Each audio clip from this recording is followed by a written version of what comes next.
Era un chico muy aventurero, no, era un chico totalmente normal, que trabajaba con su padre en el negocio familiar y que se despide cogiendo su bicicleta, y que su bicicleta es el último testigo de una ausencia imposible de explicar. ¿Qué hay detrás de eso, no? Que es lo que siempre se pregunta a la familia, ¿no? Pues detrás de eso puede haber una infinidad de situaciones, ¿no? Lamentablemente hay que temer que haya habido una acción criminal, ¿no? La sombra de una acción criminal está ahí. Lo dramático es que no haya podido ser definida, identificada y acometida como es debido.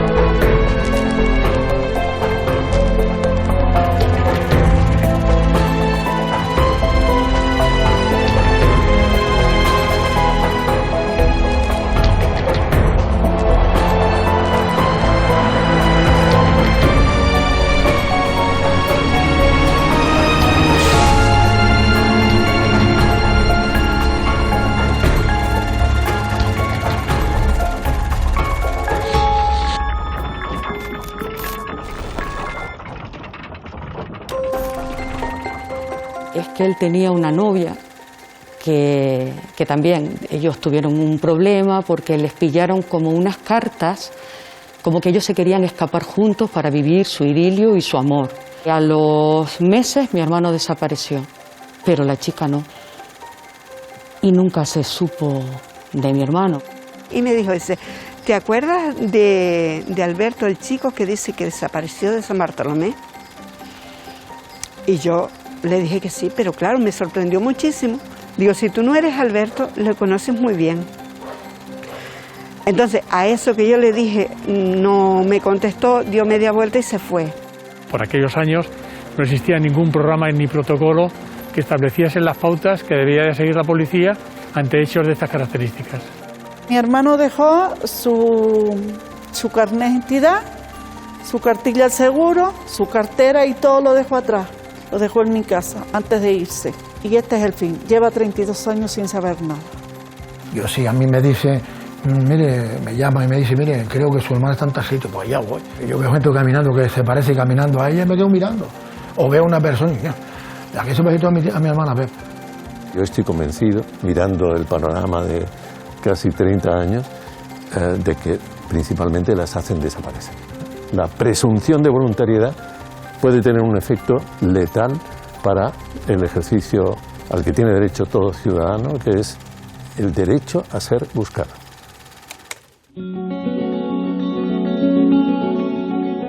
La mayoría de víctimas son niños y jóvenes, pero ocurre en todos los rangos de edad, género y clase social. Hablamos del problema de las personas desaparecidas, un grave asunto a escala mundial que hace que se produzcan cientos de miles de casos al año. Más allá de las desapariciones en conflictos armados, fruto de la represión de los distintos regímenes políticos, en el siglo XX se dieron casos tan sonados como el de los niños Sodder en Estados Unidos en 1945, o el de Patrick Warren y David Spencer en Reino Unido en 1996, que los llevó a convertirse en los primeros niños desaparecidos cuya fotografía se podía ver en los cartones de leche. En España tenemos el caso de Juan Pedro Martínez, el niño de Somosierra, sucedido en 1986, o el del niño pintor de Málaga, David Guerrero, desaparecido en 1987 y cuyo caso aún colea. Nuestro archipiélago no es ajeno a este serio problema y a finales de 2019 contaba con 405 denuncias activas. Hoy, en Objetivo Canarias, recordamos algunos de los más famosos casos de desaparecidos sucedidos en las islas en el siglo XX y cómo se llevaron a cabo las investigaciones.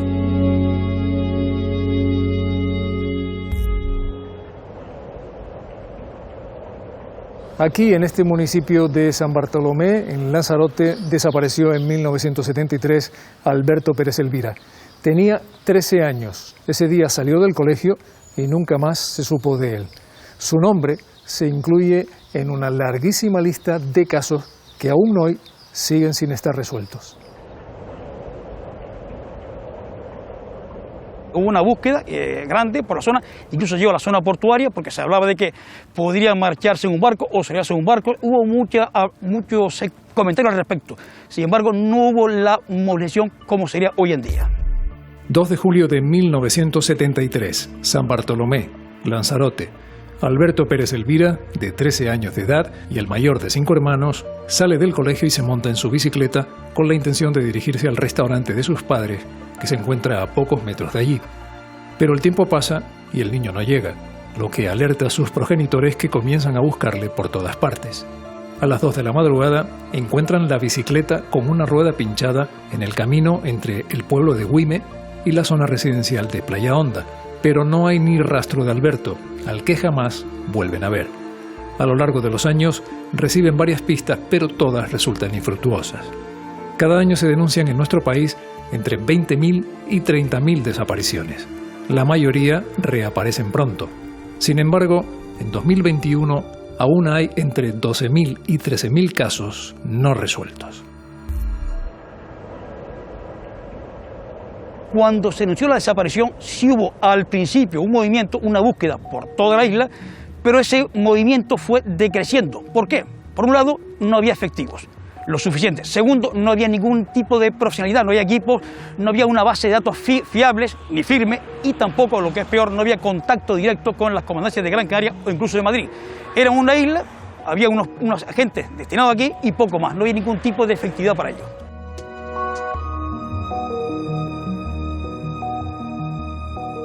Alberto, ¿cómo era? Alberto, según me contaba mi padre, mi madre y mucha gente del pueblo me han contado, porque yo tenía meses de nacida cuando él desapareció, era un niño muy inteligente, era un niño con un carisma que embelesaba a todo el mundo, muy risueño. Por lo que me estás contando, no encaja en todo esto que un día Alberto decida desaparecer voluntariamente, ¿o sí? Pues a lo mejor lo que sí me cuenta mi madre y mi padre es que él tenía una novia que también ellos tuvieron un problema porque les pillaron como unas cartas, como que ellos se querían escapar juntos para vivir su idilio y su amor. Y mi madre, cuando vio esa carta, habló con la mujer de este señor, que era pues sargento de la Guardia Civil aquí en el pueblo en ese entonces. Y a los meses mi hermano desapareció, pero la chica no, con él. La chica y el sargento siguieron aquí y nunca se supo de mi hermano. Ahí en ese momento se dan cuenta de que lo de Alberto no es normal, que Alberto puede haber desaparecido, le puede haber ocurrido cualquier cosa, y organizan ustedes la búsqueda. ¿Cómo se organiza? ¿Cómo se organiza esa búsqueda? ¿Quién les ayuda? ¿Y en qué consiste esa búsqueda? Pues se organiza con la gente del pueblo, me contaba mi padre y me cuenta mi madre, que salieron muchos vecinos a la calle, fueron pues eso, a las costas, a todas las zonas de muelle, de faros. La Guardia Civil se implica, empiezan a buscar, van al muelle de Arrecife porque habían unos barcos grandes para ver si estaba de polizón o nada. ¿Y el papel que jugó la Guardia Civil en todo esto, cuál fue desde el punto de vista de la familia? Desde el punto de vista de la familia, desde el punto de vista mío personal, bastante precario. Bastante precario, porque también partíamos de un pueblo que tenía las carencias que tenía y que siempre íbamos detrás de las innovaciones. Eso es cierto, pero que no se hizo una búsqueda, que no hay un registro, que no hubo un gabinete de psicología, de ayuda para los traumas familiares. No hubo nada de eso, ni siquiera hubo una repercusión mediática, porque aunque fuese la isla que es pequeña, había un periódico, había una radio, no se peinó la zona como se debiera, no se llamó a gente especializada, pues donde apareció la bicicleta, pues poder excavar como se hace ahora mismo con otros casos, que hay excavaciones, se peinan las zonas, se buscan con perros, de eso no lamentablemente carecimos de todo ello. Y como suele ocurrir en casi todos estos casos, se dispara el imaginario popular y mucha gente asegura haberlo visto. Sí, a los 9 años de desaparecido más o menos, un señor mayor de unos 80 años que se solía sentar en una piedrecita al sol en Arrecife, mandó recado también con uno de sus familiares porque había un chico que se le había acercado preguntándole que si conocía a mi abuelo y hablando entabló conversación con él y le preguntó, dice, ¿usted sabe del chico que desapareció? Este supuesto chico le dijo, pues soy yo. Dice, pero yo no puedo aparecer, estoy trabajando en un barco francés. Dice, pero yo vengo otro día por aquí. Mi madre le escribió una carta y se la dio al señor mayor, creo que se llamaba José, para que la leyera de parte de mi madre. Dice el señor que este supuesto chico la leyó y la rompió y dijo, dice, es que no puedo aparecer. Primero por prófugo, porque me llamarían para hacer el servicio militar y me detendrían, ¿no? Porque en aquella época quien hacía el servicio militar, que se escapaba y no tenía ninguna justificación, se daba por prófugo. Y luego le dijo que es que había mucha gente detrás.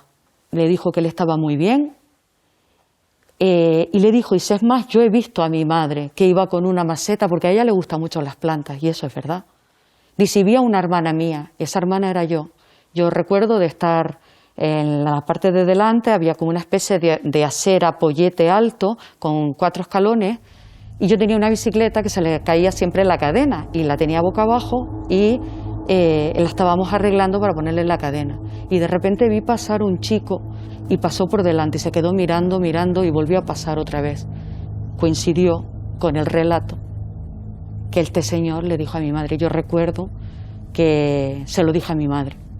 Le dije, mamá, ha pasado un chico, así como medio rubito, muy guapito de cara, con las facciones así muy pronunciadas, y pasó por delante. Y mi madre me dijo, yo lo vi hace 2 días que yo iba con una maceta.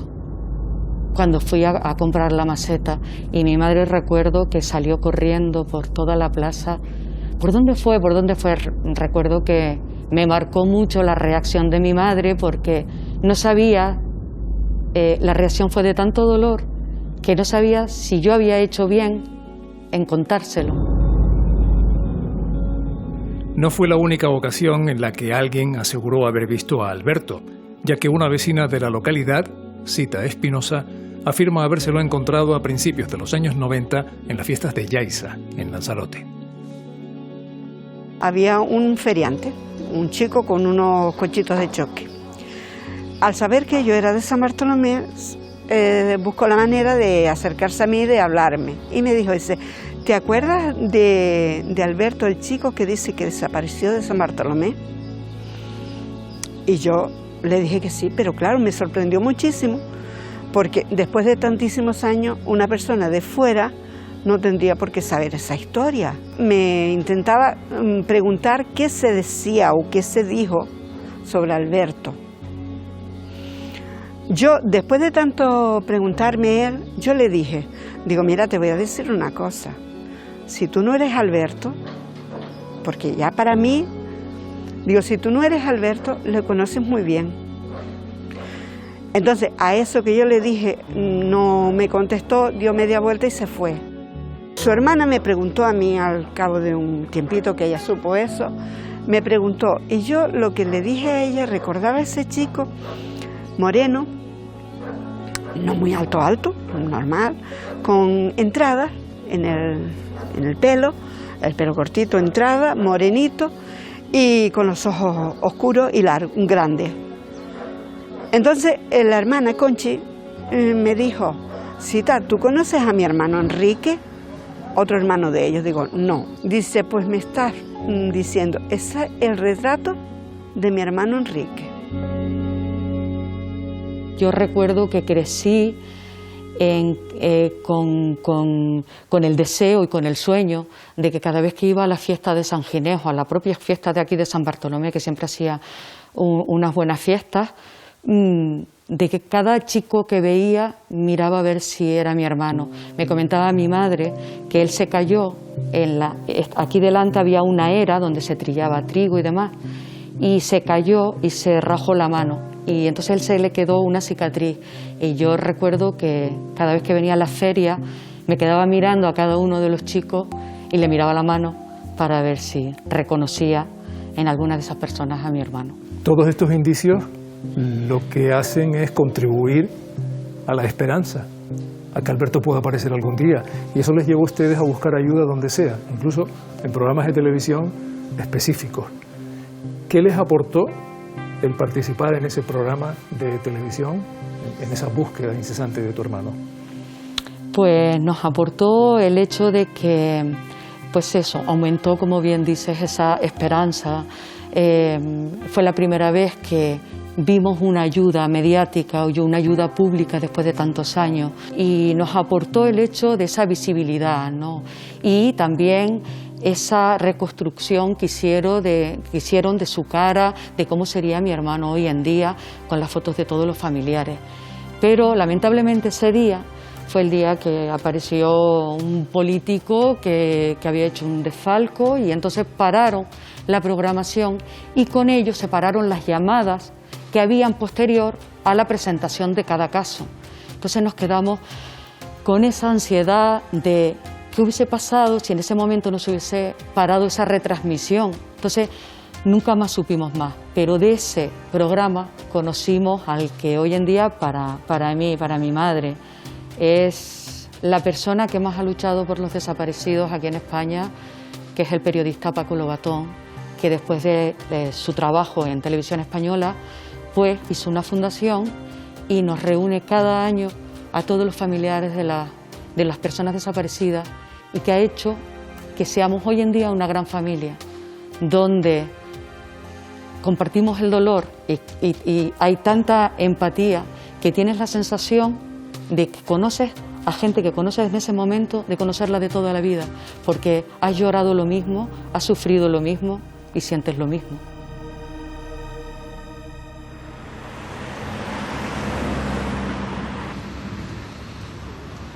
Uno de los periodistas que más ha investigado sobre la desaparición de personas es Paco Lobatón. Por eso nos hemos venido a Madrid, a la Casa de la Radio, donde hemos quedado con él para profundizar sobre un tema tan complejo. Tras presentar el programa de televisión Quién sabe dónde, en el que logró resolver más de la mitad de los 1.500 casos que se investigaron, decidió impulsar la creación de la Fundación Europea por las Personas Desaparecidas, USD Global. Me gustaría preguntarte antes que nada si desaparecer es fácil en España. No estoy hablando ya de ahora, de estos tiempos, sino del siglo XX, donde desde luego había muchos menos avances tecnológicos para localizar personas. Yo personalmente pienso que no, pero a mí lo que me inquieta más que eso es que sea fácil hacer desaparecer, porque sin duda es lo que ha ocurrido en algunas desapariciones no resueltas, ¿no? Y que dejan muy de manifiesto que no ha habido una marcha voluntaria, que no ha sido una desaparición voluntaria, ¿no? Que es algo que tenemos que atacar muy de frente. Presumir la voluntariedad, la presunción de voluntariedad, puede tener un efecto letal para el ejercicio al que tiene derecho todo ciudadano, que es el derecho a ser buscado. ¿Las personas desaparecen o las hacen desaparecer? ¿Qué es lo más habitual? Esa ecuación tiene una respuesta clarísima.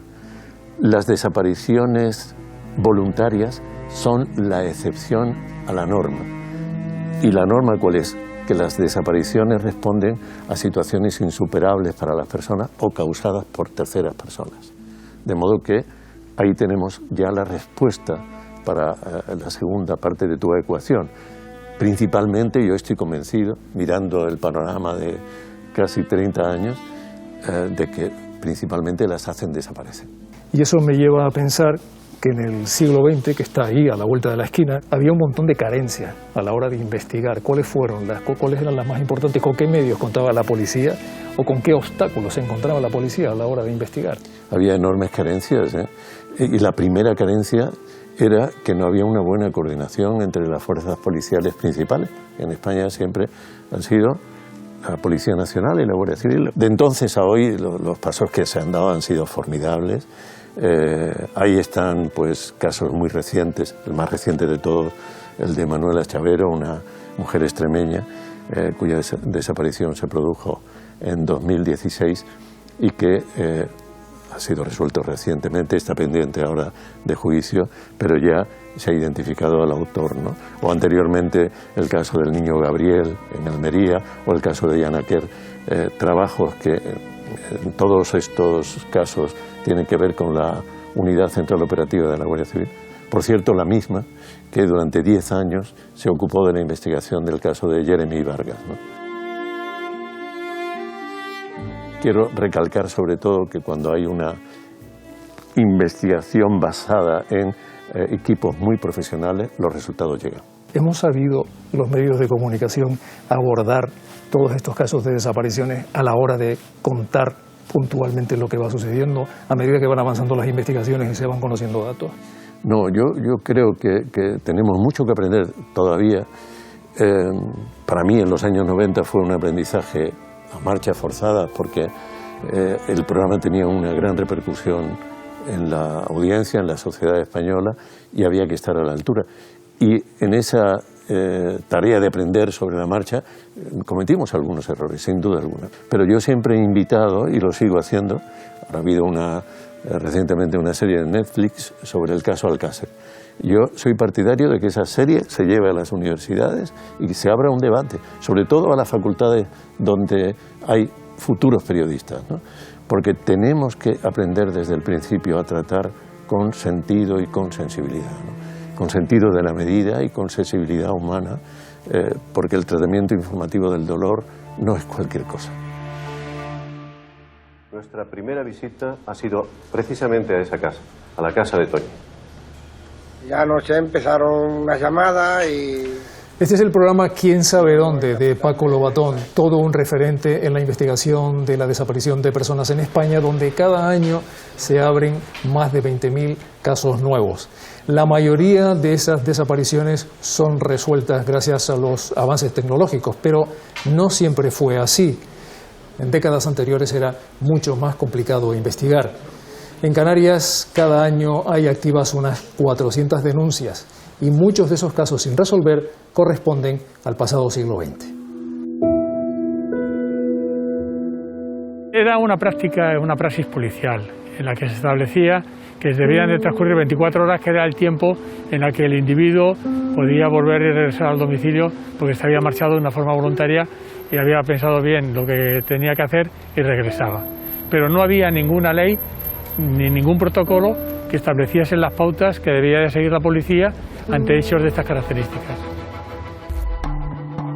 En las últimas décadas se registran en España alrededor de 21.000 denuncias anuales por la desaparición de personas sin causa aparente, aunque el porcentaje de resolución es muy alto.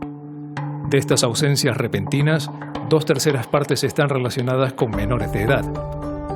Toda desaparición lleva aparejada un drama familiar, si bien hay que distinguir entre las voluntarias, como las huidas intencionadas de adultos, y las fugas de menores adolescentes, y las involuntarias, como las asociadas a accidentes, a la pérdida de personas con discapacidades o a las que tienen detrás un móvil criminal.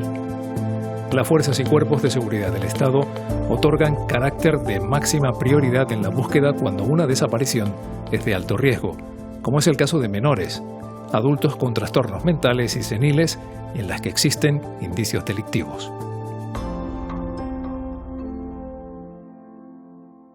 Que la sensación cuando es un desaparecido siempre deja un estado de sentimientos encontrados, de vacío, de culpa, de incertidumbre, de no respuesta, de una lucha bastante agónica. Y cuando especialmente los desaparecidos son de forma fortuita, sin tener una referencia clara, la sensación que se queda es de no poder cerrar nunca el ciclo. Los casos de los que estamos hablando, de fallecimiento por desaparición, siempre suele ir acompañado de un proceso de duelo complicado. Hasta que no se resuelva, el trauma por toda esta pérdida, por todo lo que conlleva, ¿no? Luego la búsqueda, los callejones sin salida a veces, ¿no? De la respuesta que pues, se pueda dar en las investigaciones. Es un proceso continuo en el tiempo y ambivalente, es decir, puedo tener días de estar bien, de llevarlo bien, de estar perfectamente y de repente otros días venirme abajo, estar totalmente derrotado o derrotada y no poder con mi vida y volver a recuperarme, ¿vale? Entonces esto nos lleva a ver que las fases del duelo, que siempre se tienen como muy claras, que hay como 2, 3, 4, no son fases que estén establecidas en orden. En la gran mayoría de las ocasiones, las personas que tienen un duelo complicado irán encontrándose que sus fases pueden se pueden alternar sin orden concreto, ¿vale? Y pueden revivir situaciones que hace tiempo que deberían haber pasado algunas de las etapas y las reviven pues a los años, por ejemplo. Uno de los principales valores que debería tener el psicólogo en ese momento o su función está relacionada con no generar falsas expectativas o falsas creencias, ¿vale? No podemos decir lo vamos a encontrar, por ejemplo, porque no se tiene claro, porque además a medida que va avanzando el tiempo se sabe que es un valor a tener un pronóstico no mejor, no más favorable. Por otro lado, algo que hay que trabajar con la persona es el acompañamiento, incluso cuando la persona ya desfallece de esa lucha de continuar, ¿no? en esa búsqueda, pues intentar darle apoyo y soporte, incluso con los suyos, y dejar que sea, por ejemplo, la policía que continúe, ¿no? con esas investigaciones.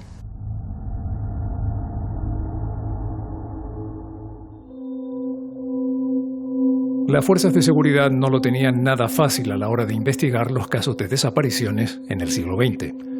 A la falta de los adelantos tecnológicos con los que contamos hoy, hay que sumar la ausencia de criterios de actuación unificados. Por aquellos años no existía ningún programa ni protocolo relativo a personas desaparecidas. Lo único que es, cuando una persona se denunciaba la desaparición de algún allegado, lo que siempre se hacía era una fotografía de la persona, día y hora en que se había producido la desaparición, estado anímico en el que se encontraba, vestuario que tenía y características de esa persona, algún tatuaje o alguna característica interna que no fuese a simple vista. Y eso todo quedaba reflejado en esa denuncia. Se hacía una investigación previa con el resto de la familia, con amistades en los que se movía, ambientes en los que ella, esa persona fugada se movía. Y entonces ahí sacabas un perfil un poco psicológico de la víctima y decías, no, esta persona, hombre o mujer, no es dada a desaparecer. Por lo tanto, si ha desaparecido puede que alguien haya cometido algún acto contra una persona y hacerla desaparecer. Entonces, eso era lo que motivaba esa investigación previa. Se mandaba a la brigada de homicidios, que es la que en ese momento, o a la brigada de policía judicial, si no había el grupo de homicidios, la que se encargaba de mantener activo el caso durante unos meses hasta que apareciese la persona, o bien al no aparecer se diese por desaparecida y se archivaba. Y ahí quedaba muerto en el olvido, no había un protocolo que lo reactivase o que estuviese permanentemente activo en la desaparición de esa persona. En la época de los 90, con la llegada de la informática, cuando empiezan a hacerse y elaborarse protocolos de desaparecidos y el archivo de todas esas cosas. Y ya con el año 2000, con muchísimo más profusión, aparecen protocolos ya respecto a las personas desaparecidas y hoy en día cualquier persona que es desaparecida se mantiene en ese archivo hasta su hallazgo.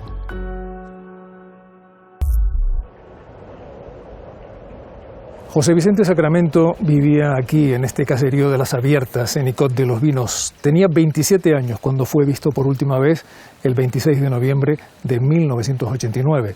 En su misteriosa desaparición no se descarta nada, incluso que fuera asesinado. 30 años después, el caso sigue abierto. Todo quedó ahí en el dolor propio de una familia muy humilde de la zona de las Abiertas de Icod de los Vinos, y quedó un poco esa herida abierta. Hace poco pues, ha fallecido su madre, imagínate el dolor que ha tenido la madre en todos estos años de no poder conseguir el cuerpo de su hijo y llevarlo con el honor que significa pues, enterrarlo, ¿no? 26 de noviembre de 1989, Icod de los Vinos, Tenerife. Ese día se pierde la pista de Vicente Sacramento Socas, de 27 años de edad. Las sospechas recaen en Argeo Pérez, un vecino de la zona con antecedentes policiales. Todo podría deberse a un tema de celos, ya que la compañera de Argeo, Carmen Rosa Pérez, le había comunicado a este su deseo de irse a vivir con el desaparecido, lo que según algunos testigos llevó al presunto asesino a amenazar de muerte al joven. La propia Carmen aseguró tiempo después haberle escuchado admitir que le había quitado la vida a Vicente, pero en un giro inesperado, Argeo se suicida envenenándose ante las cámaras de televisión, lo que hace imposible saber a ciencia cierta qué ocurrió. Y si, tal y como se presupone, José está realmente muerto, ¿dónde fue enterrado su cadáver?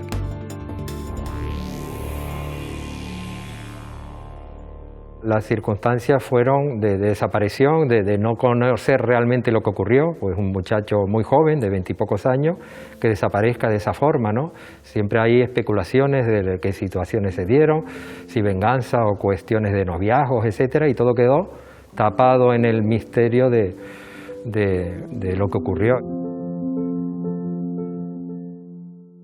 Mercedes, me gustaría que empezáramos esta charla contándonos cómo era tu hermano, cómo era José Vicente. Muy humilde.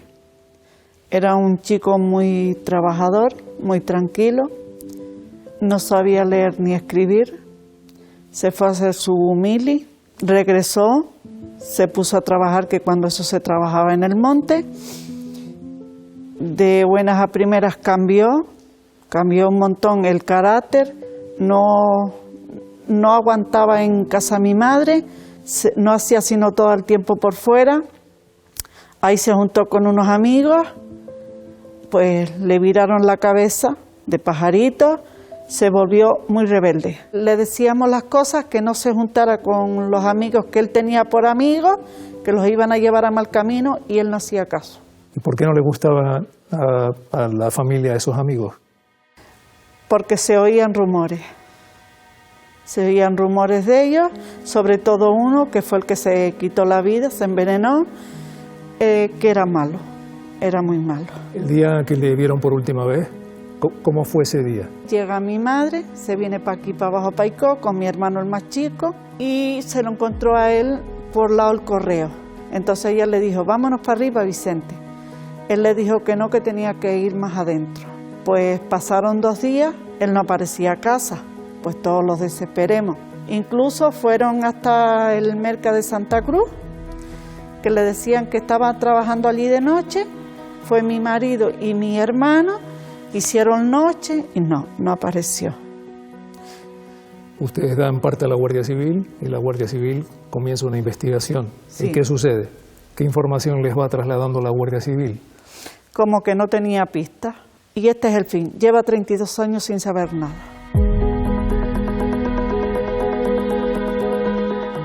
Y llevan ustedes 32 años buscándolo. Llevamos 32 años. Y siguen buscándolo. A ver, lo damos más bien por muerto. Pero yo sí me gustaría saber dónde están los huesos de mi hermano. ¿Por qué están ustedes tan convencidos de que lo mataron, de que José Vicente estaba muerto y no que él voluntariamente se haya podido ir? Estamos convencidos porque mi hermano dejó su carnet de identidad, su cartilla al seguro, su cartera y todo lo dejó atrás. Lo dejó en mi casa antes de irse. ¿Y qué creen que sucedió? Que lo mató. Que lo mató. ¿Por qué está convencida de eso? Porque él era muy malo y por celo, de que a mi hermano le gustaba la querida de él. Y por lo visto estaba con la chica.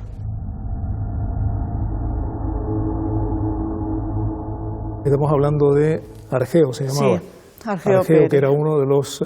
el más viejo, digo yo. Uno de los amigos de José Vicente. Sí. Esta persona que presuntamente fue el autor de la muerte de su hermano, deja en unas cartas que está, o él comenta, o le comenta a alguien que lo tiene, que los restos están en una galería.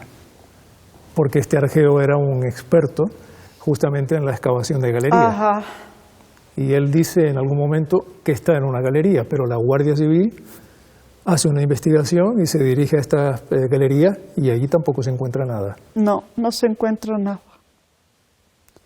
No.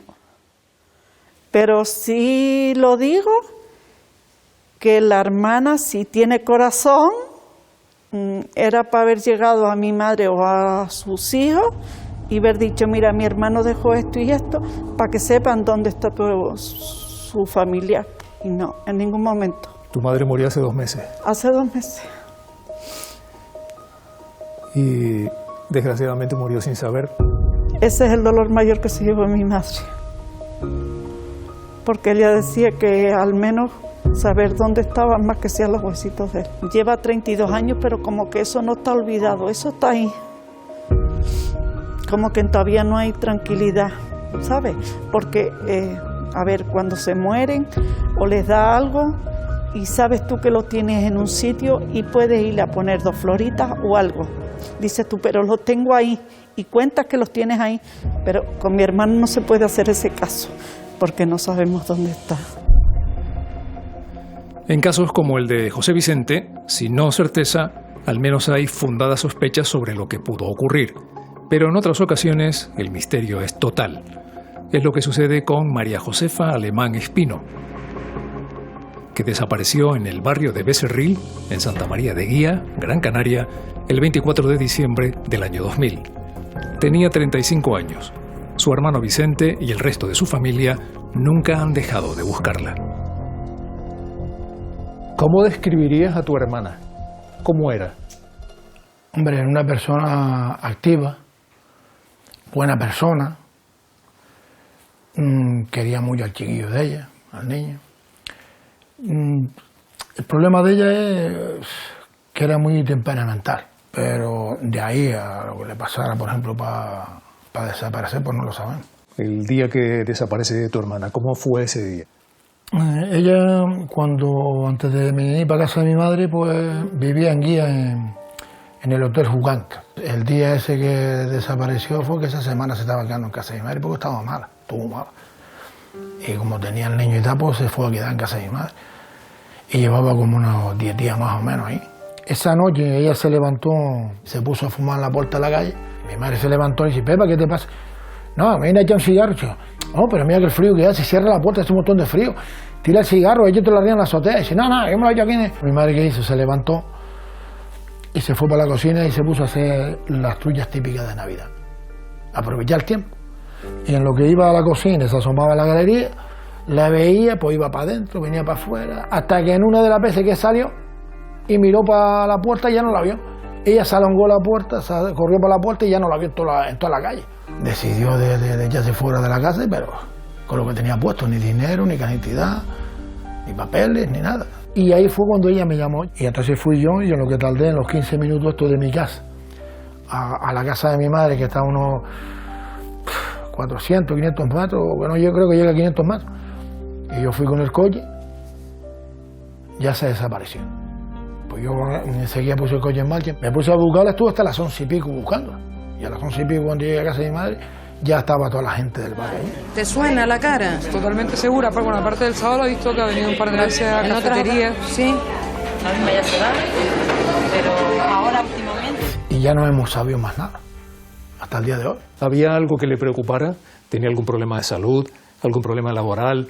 ¿Había algo que a ella le quitara el sueño? 2 o 3 años antes tuvo una pequeña depresión, pero siguió fuera. Sí, con las cosillas de ella, que era nerviosa, y para allá y para acá, caminando deprisa, iba para afuera, tenía un cigarro, o se iba para la azotea, pero que no, ¿sabes? No pensábamos que tuviera algún problema de tal, porque ella tampoco decía nada.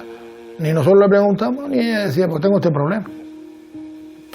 Como siempre era así, quizá a lo mejor nosotros en ese aspecto fallemos, porque a lo mejor no nos dimos cuenta, ni yo ni mis hermanos, de decir, coño, Pepa, ¿te pasa algo? ¿Quieres que te eche una mano o tienes algún problema? Pero claro, no nos percatemos de eso. ¿Qué creen ustedes que ocurrió? Yo para mí creo que esto estaba preparado por aquí, con aquí. No es normal que en 15 minutos que yo tardé de mi casa, de aquí de mi casa a casa de mi madre, se la tragó la tierra. Y yo estuve hasta las 11 de la mañana buscándola.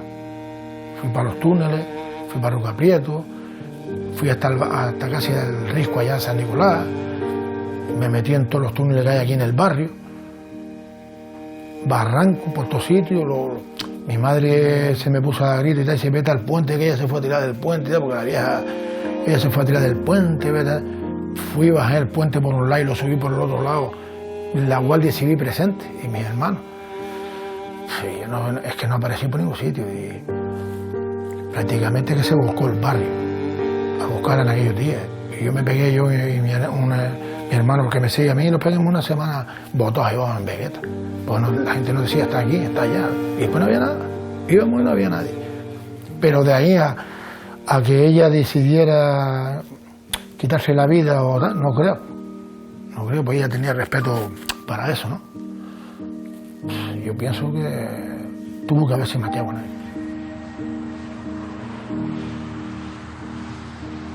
Vicente, ¿cómo se organizó la búsqueda de tu hermana? La búsqueda se organizó porque yo denuncié ese mismo viernes, denuncié a la Guardia Civil como la desaparición. Y la Guardia Civil en esa época tenía que tener 72 horas de desaparecida para empezar la búsqueda. Y entonces yo le dije al Guardia Civil cuando fui al destacamento, digo, oye, pues si la voy a denunciar para que la busque y me va a estar diciendo que 72 horas, en 72 horas llega uno allí. ¿Qué ha sido lo peor de todos estos años, Vicente? Lo peor de los años que mi madre, la pobre, se murió y no supo de la hija. Todos los días la nombraba y el chiquillo también, el niño. Todos los días estaba con la madre y decía, esta mujer no viene. Y cuando ella enfermó, hasta última hora en el hospital levantaba el pescuezo mirando para el pasillo y tu hermana no viene para que se haga algo del niño y tu hermana. Es que esto es una incertidumbre todos los días, pero era todos los días, machacando sobre la hija.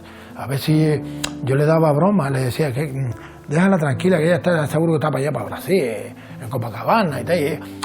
Y se reía un poco, ¿no? Pero para quitarle hierro al asunto, porque era todos los días. Era los 19 años estos, o los 18 años estos que ella estuvo esperando por ella, era todos los días.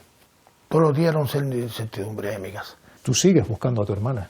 Sí, bueno, yo sí, a mí me dice, mire, me llama y me dice, mire, creo que su hermana está en tal sitio, pues allá voy. Yo veo gente caminando que se parece caminando a ella y me quedo mirando. O veo una persona y aquí se parece a mi hermana Pepa. Y la pasó a mi familia, a mi mujer y a mis hijas también la pasaba. Lo que pasa es que, claro, después de dar la vuelta, mire, no, yo creo que esté viva. Yo no he pensado nunca que esté muerta. Si no, nadie me dice lo contrario. Pero no me gustaría ir a la tierra, coño, sin saber de ella. Que a ella nadie le va a decir nada, nadie le va a reprochar nada, el por qué se fue ni por qué no se fue. Lo que fue y se acabó. A lo de atrás hay que echarle tierra. Pero, por lo menos que aparezca. O que dé señales.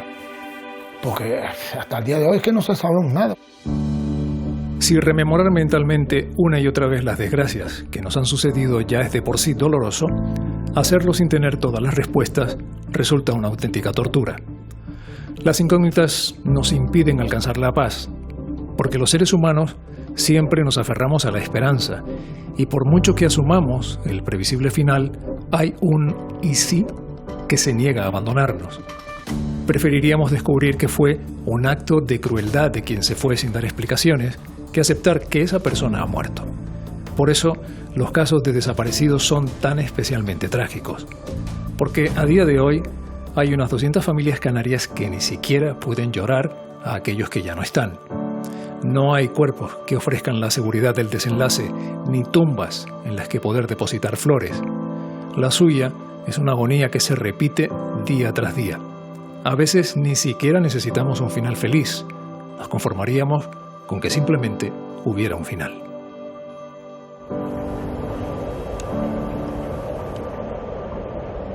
Lo que descubrí fue la hondura del sufrimiento que genera la incertidumbre asociada a una desaparición. Lo peor, te lo dicen toda la familia, yo lo llevo escuchando más de un cuarto de siglo, ¿no? Lo peor es no saber, y frente a ese no saber, el derecho a saber es que es un reclamo, un imperativo, ¿no? Un mandato del corazón que la inteligencia nunca puede negar.